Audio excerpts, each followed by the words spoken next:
नमस्कार दोस्तों, स्वागत है आप सभी का मेरे YouTube चैनल और नेक्स्ट एग्ज़ाम में। तो दोस्तों हम कर रहे थे HP टेट के लिए केमिस्ट्री का पोर्शन और काफ़ी इन्फॉर्मेटिव क्वेश्चन रहने वाले सारे क्वेश्चन हैं आपके जितने भी करवाऊंगा मैं आज। और मैं आपको ये भी दिखाऊंगा जब मैं प्रीवियस ईयर भी करवाऊंगा साथ साथ में, तो आपको वहाँ दिखाऊंगा कि ये वाले क्वेश्चन वहाँ पे आए हैं कि नहीं आए हैं। ठीक है, मैंने आज एक क्वेश्चन पेपर देख रहा था, उसमें से मैंने 10 क्वेश्चन देखे, तो 10 में से 5 क्वेश्चन मेरे को ऐसे मिले जो कि मैं करवा चुका हूँ और इन्हीं क्वेश्चन में करवा चुका हूँ। तो ये इंपॉर्टेंट है, इनको ऐसा ना समझे कि इनमें से क्वेश्चन बहुत सिंपल लेवल के हैं, इस लेवल के आते हैं।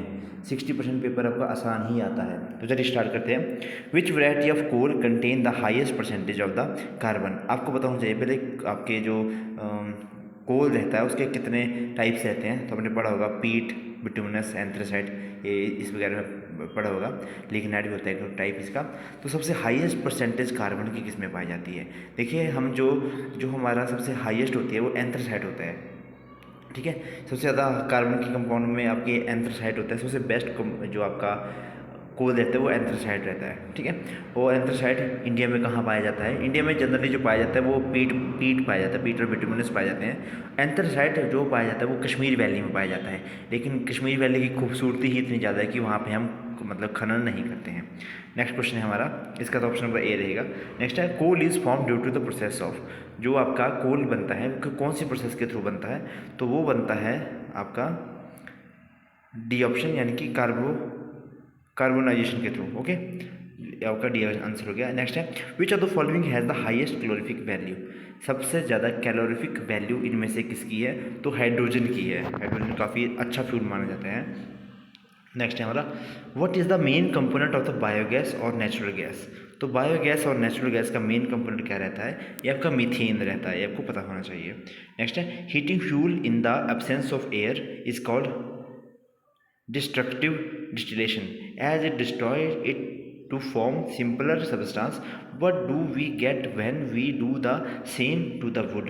जब हम मतलब क्या करते हैं, फ्यूल को हीट करते हैं, तो हम कहते हैं एब्सेंस का मतलब आपके एयर के एब्सेंस में तो डिस्ट्रक्टिव डिस्टिलेशन कहते हैं। तो उन्होंने बोला है कि व्हाट डू वी गेट, जब हम क्या प्राप्त होगा जब हम किसी लकड़ी को जलाएंगे बिना किसी ऑक्सीजन के, तो हमें मिलेगा एसिटिक एसिड भी मिलेगा, टार भी मिलेगा और चारकोल भी मिलेगा। ठीक है, चारकोल आपने देखा होगा आपकी सड़कों में नहीं पड़ता है, वो टार और टूर ही रहता है। चारकोल वाले तो अपने फेस मास्क, फिर आपका गार्नियर वाला वो फेस वॉश वगैरह आपने चारकोल के सुने होंगे।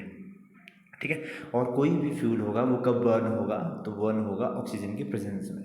नेक्स्ट क्वेश्चन है हमारा if you wanted to lighten your hair as at home, what is the active ingredient in the dye preparation that will lighten your hair? ये क्वेश्चन मेरे को समझ नहीं आया। लाइटन ये किसकी बात कर रही है? मतलब कलर करने के लिए बात कर रहे हैं क्या? ठीक है, कि घर में एक्टिव इंग्रेडिएंट डाई का मतलब वही है कि कौन से डाई मतलब कलर। तो कौन सा कलर आएगा इसमें? 59 का ऑप्शन नंबर ए, हाइड्रोजन पेरोक्साइड H2O2। ठीक है, इस क्वेश्चन मेरे को समझ नहीं आएगी कि किस बारे में बात कर रहे हैं। नेक्स्ट है anti freeze is use in the car radiator to stop the liquid that cool the engine from the freezing when it gets cold outside. Water is one component of anti freeze, what is the another component? एक तो water हो गया आपका anti freeze का, और second component कौन सा होता है वो आपने इसमें बताना है। तो उसका रहेगा आपका इथाइलिन ग्लाइकोल। एक इंपॉर्टेंट क्वेश्चन है, ऑप्शन नंबर ए कई बार पूछते हैं इस क्वेश्चन को। नेक्स्ट है अच्छा, nail paint remover is something that girl just can't do without. मतलब वही है कि नेल पेंट रिमूवर बहुत ज़्यादा इंपॉर्टेंट रहता है। तो उन्होंने पूछा कि नेल पेंट रिमूवर में एग्जैक्टली होता क्या है? तो उसमें एसीटोन होता है। ऑप्शन नंबर सी इसका सही आंसर रहेगा। ये मैं बहुत बार बताता हूँ ये वाला एग्जाम्पल। तो नेक्स्ट है हमारा bleach is another useful household chemical, it is often refer to as the chlorine bleach. What is the main component of the household bleach? तो हाउस होल्ड ब्लीच का सबसे important component इनमें से कौन सा रहता है? तो रहता है आपका सोडियम हाइपोक्लोराइड। ठीक है, चलिए देखते हैं। नेक्स्ट है most people have used super glue at one stage और another, but but is the major chemical compound. जो आप करते हैं ना सुपर ग्लू फेविक्विक वगैरह, तो उसमें मेजर कंपाउंड जो वो क्या रहता है? तो 63 का ऑप्शन नंबर डी रहेगा, alpha cyano acrylate. D option alpha cyano acrylate. Next है methylated spirit is very common household chemical but it is the main component. जो आपका जो मिथाइल नाइट्रेट स्पिरिट होता है हाउस होल्ड में chemical में मतलब यूज़ होता है, वो होता क्या है वो कंपोनेंट, कुछ नहीं पूछे हैं। तो वो होता है आपका एल्कोहल होता है, इथेनॉल होता है, 2 कार्बन वाला एल्कोहल। ठीक है, नेक्स्ट है what are the currently how many periods of the product table. तो उसमें कितने पीरियड है, 7 पीरियड हैं। ठीक है, तो फिर 65 का ऑप्शन वो भी 7 पीरियड हैं और 18 ग्रुप्स हैं। नेक्स्ट है what which element has close to 10 million known compound. किसके 10 मिलियन से ज़्यादा कंपाउंड है, तो आपके कार्बन के ही होंगे, ऑब्वियस सी बात है। ऑर्गेनिक मैटर आपके बहुत ज़्यादा हैं और जितने भी ऑर्गेनिक मैटर सब में कार्बन प्रेजेंट रहती है। नेक्स्ट है what elements 3 isotopes have different name. तो हाइड्रोजन के 3 आइसोटोप और तीनों के अलग अलग नेम है, प्रोटियम, ड्यूट्रियम और ट्रिटियम। तो ऑप्शन नंबर डी इसका सही आंसर होना चाहिए, मैं चेक कर लेता हूँ। हाँ, यही आंसर है, option number D, deuterium tritium. Deuterium बहुत ज़्यादा इंपॉर्टेंट रहता है क्योंकि D2O यूज़ होता है एज ए मॉडरेटर किसमें, आपका न्यूक्लियर रिएक्टर्स में। नेक्स्ट है what is the lightest element in an atomic symbol not related to the English name. तो सबसे क्या बोलते हैं ये, what is the lightest element with an atomic symbol not related to its English name. मतलब सबसे हल्का इनमें से कौन सी धातु कौन सी है जिसका एटॉमिक जो सिंबल होता है ना उसके इंग्लिश नेम के इसमें जो है इक्विवेलेंट नहीं है। जैसे तो इन्होंने से चारों ही दिए हैं, तो इनमें से हमें सही पहचानना है। तो option number B sodium. Sodium S से स्टार्ट होता है लेकिन इसका सिंबल Na होता है, यही ये पूछ रहे हैं। Next what is the heaviest of the naturally occurring noble gases. सबसे ज़्यादा हैवी गैस कौन सी है, आपका नोबल गैस कौन सी है। तो ऑप्शन नंबर रेडन ना, हीलियम सबसे हल्की है इनमें से। हीलियम को तो हमने बहुत बार देखा था, हीलियम।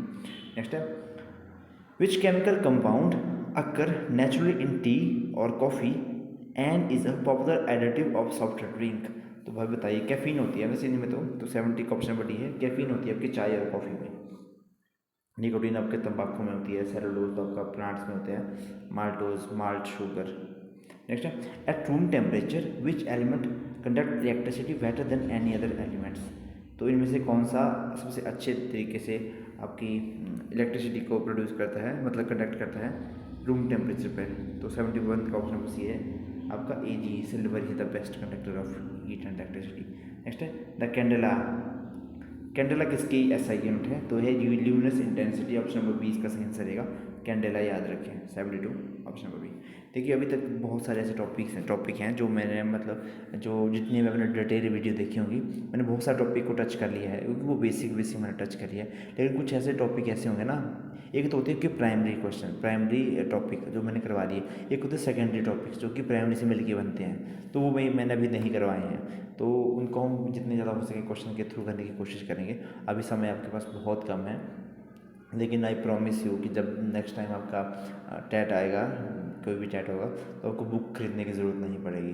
ठीक है, मैं MCQ की फॉर्म में आपको क्वेश्चन इतने प्रोवाइड करवा दूंगा या फिर टॉपिक वाइज इतने फॉर्म मतलब दे दूंगा कि आप उन्हीं से आपका काम चल जाएगा। नेक्स्ट है which of the rare gases is the most common in the atmosphere. Rare gas सबसे ज़्यादा एटमोसफियर में कौन सी प्रेजेंट होती है। ऑप्शन नंबर सी जेनन, कहाँ गया, जीनॉन कहते हैं इसको इसे। नेक्स्ट है what scientist discover the radioactive element. तो मैडम क्यूरी ने किया था, ये तो 74 का ऑप्शन बटी। ये तो अपने अपने साइंस की बुक में, इंग्लिश की बुक में पढ़ा होगा, इनके ऊपर चैप्टर आता है पूरा। Who invent bakelite. तो बेकेलाइट को इन्वेंट किसने किया था। 75 का ऑप्शन भी है आपका, इनके नाम पे है Leo Hendrik Baekeland. Next question आपका what which of the 2 metals are mixed in the manufacturing of the stainless steel. तो जहाँ पे कार्बन है इसमें तो कार्बन नहीं है, तो इनमें से बताए क्रोमियम और आयरन तो होगा ही, क्रोमियम और निकल भी होगा, तो इनमें से कौन सा है। अच्छा क्वेश्चन है, 76 का ऑप्शन बस ये है, क्रोमियम और आयरन। नेक्स्ट क्वेश्चन देखेंगे what product are as a general rule the result of an acid and a base reacting together. Acid और बेस को हम रिएक्ट करते हैं तो वाटर और सॉल्ट मिलता है, तो ऑप्शन नंबर सी होना चाहिए इसका, न्यूट्रलाइजेशन रिएक्शन होती है हमारी ना, जब एसिड को हम बेस के साथ रिएक्ट करवाते हैं तो हमारा सॉल्ट और वाटर बनता है, और मैंने ये करवाए हैं question. What is the main particle of an atom. तो कौन कौन से होते हैं, प्रोटॉन, न्यूट्रॉन और इलेक्ट्रॉन। तो ऑप्शन नंबर बी होना चाहिए इसका, ऑप्शन नंबर बी इसका सही आंसर है। The least reactive element of the periodic table are. तो लीस्ट रिएक्टिव कौन है, नोबल गैसेज हैं आपकी, 79 का ऑप्शन नंबर बी रहेगा, नोबल गैसेज बहुत कम रिएक्ट करती हैं। नेक्स्ट क्वेश्चन है हमारा, the law that the physical and the chemical properties of an elements are periodic function of their atomic weight is given by. अब ये कौन सा किसने दिया था बताओ मुझे। मोसले ने दिया था, मेंडलीव ने दिया था, दोनों में से एक नहीं दिया था ये। तो ये मेंडलीव का पीरियोडिक टेबल था, एटॉमिक वेट के ऊपर बात की थी उन्होंने। उनका जो उनका पीरियोडिक टेबल था वो एटॉमिक मास के ऊपर बेस्ड था, वेट के ऊपर बेस्ड था। और जो मोसले ने दिया था मॉडर्न पीरियोडिक टेबल वो एटॉमिक नंबर के ऊपर बेस्ड था। The law of Octave was given by, law of Octave किसने दी था? तो डॉवनियर ने दी था लॉ ऑफ ऑक्टेव। 81 का ऑप्शन नंबर है सी, सॉरी न्यूलैंड ऑक्टेव, सॉरी डॉवनियर ने तो ट्रायड्स दिए थे, जो आपका न्यूलैंड है इसने दिए थे आपके ऑक्टेव। ठीक है, सारे गामा वो वाले। नेक्स्ट है, element of the modern periodic table are arranged on the basis of their. ये क्वेश्चन आया था जब मैंने टैट दिया था, तो ये क्वेश्चन आया था, एटॉमिक नंबर के ऊपर बेस्ड रहती हैं। ऑप्शन नंबर 20 का सही आंसर रहेगा। नेक्स्ट है, element in the same group have similar. जो एलिमेंट अगर सेम ग्रुप में होंगे तो उनमें क्या रहता है, सिमिलर क्या रहता है? Option number D, atomic number में सिमिलर रहते हैं। क्या रहते हैं इनमें? 83 का option number D, elements in the same group have similar. Similar atomic number तो होंगे ही नहीं, तो क्या रहेगा उनका? केमिकल प्रॉपर्टीज उनकी सिमिलर रहती हैं, ये बात बोल सकते हैं हम। ठीक है, केमिकल प्रॉपर्टी कुछ हद तक सिमिलर रहती हैं, क्योंकि इन्होंने तो एटॉमिक नंबर बताया, तो एटॉमिक नंबर तो होगा ही नहीं सेम ग्रुप का। एटॉमिक नंबर तो हर किसी के डिफरेंट रहता है। ठीक है, नेक्स्ट है हमारा हॉरिजॉन्टल।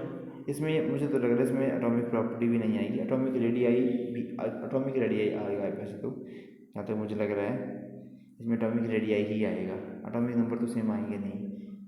ठीक है, ऐसे क्वेश्चन ना मतलब सिंपल क्वेश्चन है, बहुत लल्लू सा क्वेश्चन है, फिर भी सोचना पड़ता है क्योंकि सारे ही सिमिलर हैं, कुछ पॉइंट पे थोड़ा डिफरेंट है, तो एग्जैक्ट बनाना थोड़ा टफ हो जाता है। ठीक है, अब इन्होंने तो एटॉमिक नंबर बताया था, एटॉमिक नंबर सेम होंगे ही नहीं। नेक्स्ट है, the horizontal row in a periodic table are called. Horizontal rows को हम क्या कहते हैं? ग्रुप्स कहते हैं, पीरियड कहते हैं। हॉरिजॉन्टल रोज को क्या कहते हैं हम? 84 का ऑप्शन नंबर है आपका C, periods. Horizontal rows groups होते हैं, वर्टिकल आपके पीरियड्स है, horizontal period. Option number C इसका सही आंसर है। नेक्स्ट है, the law that the properties of the elements are the periodic function of their atomic number was given by. ये question हमने कर लिया। The first element in the modern periodic table is hydrogen. 86 का option number A आएगा आपका, hydrogen. With which metal does oxygen combine to form a rust.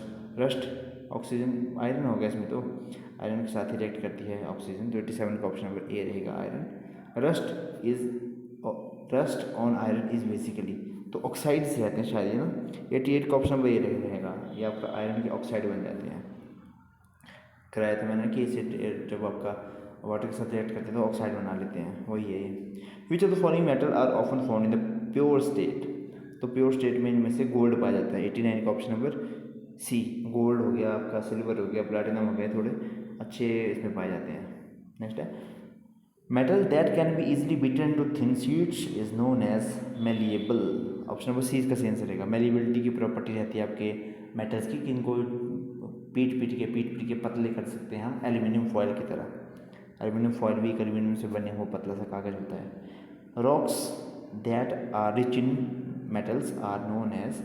अब ऐसी rocks जो कि आपके जिसमें मेटल भर भर के होता है तो उनको हम क्या कहते हैं? उनको ओर्स कहते हैं। ऑप्शन नंबर डी इसका सही आंसर है, ores.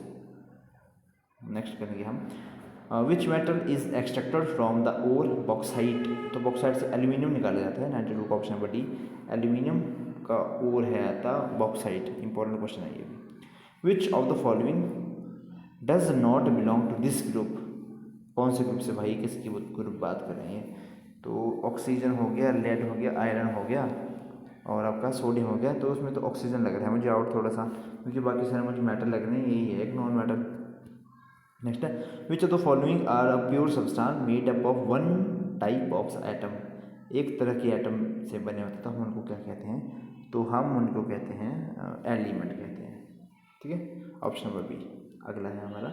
Which of the following is a pure substance made up of two or more types of atoms or element. दो या दो से अधिक से मिलकर बने तो हम उनको क्या कहते हैं? कंपाउंड कहेंगे क्या? कंपाउंड कहते हैं। ठीक है, which of the following pure substance that are made up 2 or more types of atom, तो उनको हम कंपाउंड कहते हैं। अगर यही फिक्स प्रोपोर्शन में आ जाएगा तो उनको कुछ और कहेंगे। नेक्स्ट है copper sulphate can be further subdivided into simpler substance by chemical means only there is.